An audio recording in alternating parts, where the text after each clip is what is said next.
To be honest, I'm not really sure why I came up with this video. It's stupidly personal to the extent I wasn't even sure if I should make it.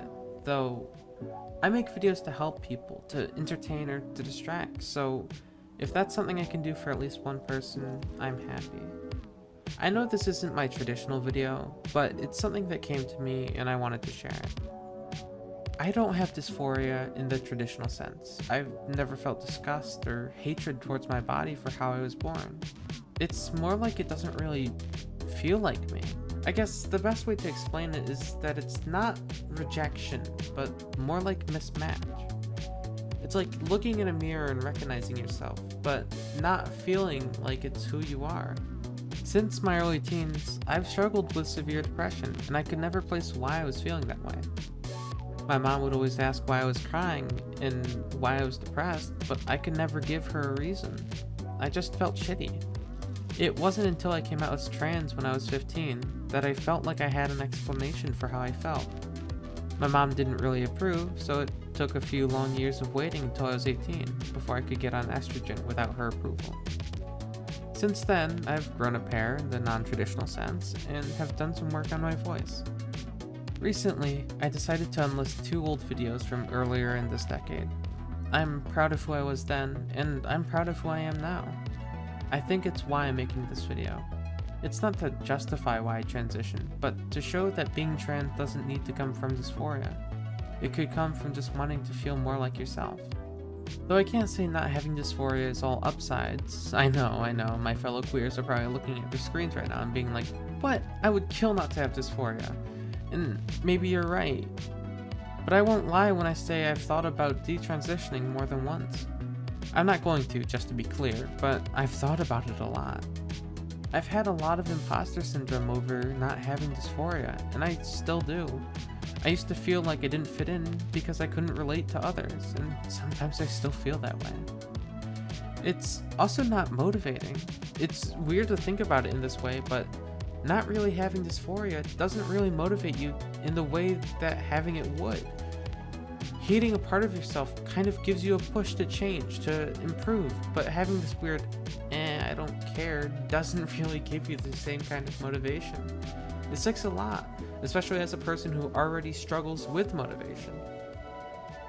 I really regret not having the motivation to start voice training until about 6 months ago, not even mentioning my physical transition. And, sometimes I would think about detransitioning because I didn't feel the traditional dysphoria. I would constantly question myself if I'm even trans or not because I didn't hate my body like everyone else seemed to. It wasn't until I started believing in myself that this is the direction I want to go and that this is what I wanted, I was able to get over this hump of questioning. I was, and still am, lucky. I was able to get on estrogen fast after I turned 18. Part of the fact that I had good insurance, that I have a family that wouldn't make me homeless because of my identity, and because I live in a state that supports gender-affirming care. But even after I got estrogen, I didn't have this wave of euphoria that a lot of people get. Besides the initial happiness of, yes, I'm finally on estrogen, I just didn't really feel anything besides that. To me, after I got on estrogen, it was kind of like a what now moment. I'd spent years waiting, begging to get on this miracle drug, and now that I was on it, I didn't know what to do. I didn't know where to go from there. In the trans community, you constantly hear, stop comparing your transition with everybody else's. And you should stop comparing your transition with everybody else's.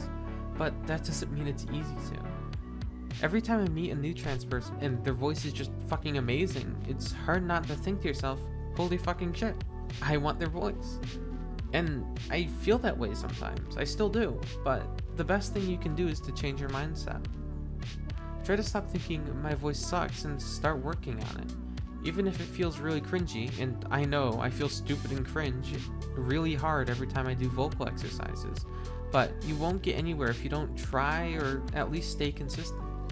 I'm stuck in this stage, but genuinely a change of mindset will push you.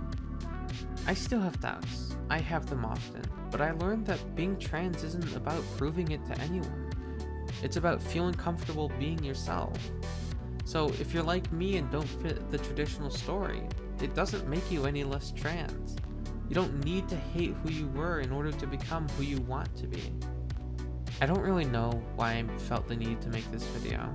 This whole thing kind of just came to me on the spot, so I felt like I had to do something before I lost it. Please subscribe if you'd like to see more videos from me, or if you enjoyed the video, and join the Discord because stuff happens there.